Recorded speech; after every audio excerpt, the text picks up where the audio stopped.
היום אנחנו נספר את הסיפור על סבלנותו של הלל הזקן.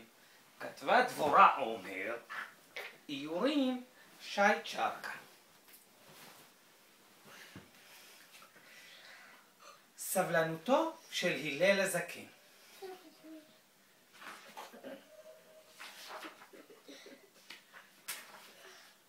הלל הזקן, נשיא ישראל, היה חכם גדול, סבלן, שקט, עם הליכות. מעולם לא הצליח איש להכעיס אותו. יש אדם שלעולם אינו כועס? לא ייתכן. אמר אדם אחד, אני אצליח להכעיס את הלל. אמר לו חברו, לעולם לא תצליח, איש לא הצליח להכעיס אותו. הלל אינו מתרכז לעולם. האיש התעקש ואמר, בוא נתערב שאצליח. מה תיתן לי אם ארגיז אותו? אמר לו חברו, אם תצליח להרגיז את הלל, אתן לך 400 זוז כסף. מה זה זוז? זוז זה מטבע שהיו נהוגה לפני הרבה שנים, כמו היום שקל. שמע האיש, שמח ואמר, 400 זוז? זה סכום גדול. מי תראה איך אני מרגיז את הלל. ואתה זכור מה שהבטחת לי? אותו היום ערב שבת היה. כבכל ערב שבת חפף הלל את ראשו. עמד האיש ליד ביתו של הלל והחל קורא בקול גדול, מי כאן הלל? מי כאן הלל? עטף הלל את ראשו הרתו במגבת, יצא ושאל, בני, מה אתה מבקש? אמר לו, שאלה יש לי לשאול. שאל בני, שאל. ענה הלל. שאל אותו האיש, מפני מה ראשיהם של בני בבל סגלגלים ועגולים כביצה? ענה לו הלל, בני, שאלה גדולה שאלת, מפני שאין להם מילדות טובות, נולדים התינוקות וראשיהם כביצה. וחזר לחפוף את ראשו. הלך האיש, חיכה רגעים אחדים, ואחר חזר לביתו של הלל.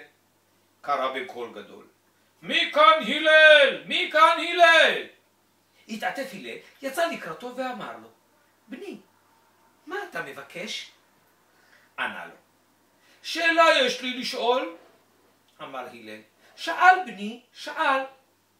שאל האיש, מפני מה עיניהם של האנשים הגרים בתדמור אדומות הם?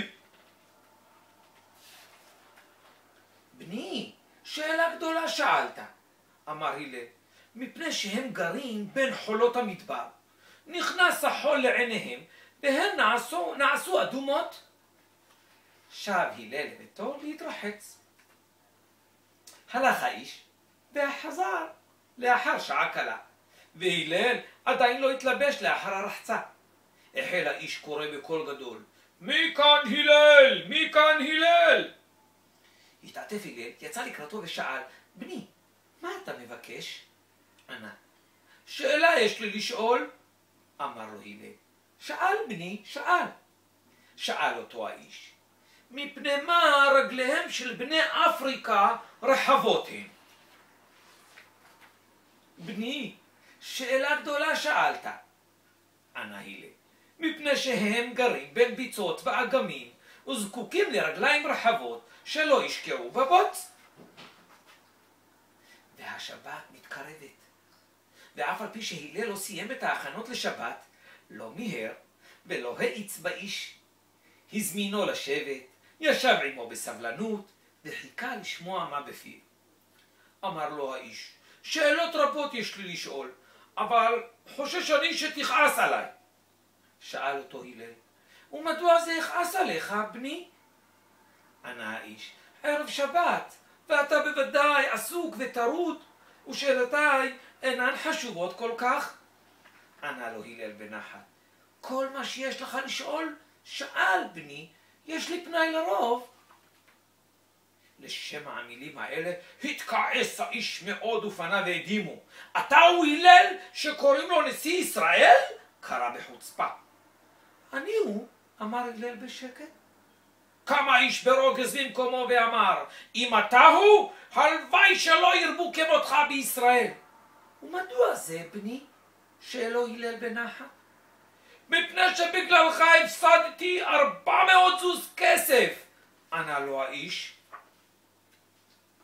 הביט בו הלל וחייך בטוב לב.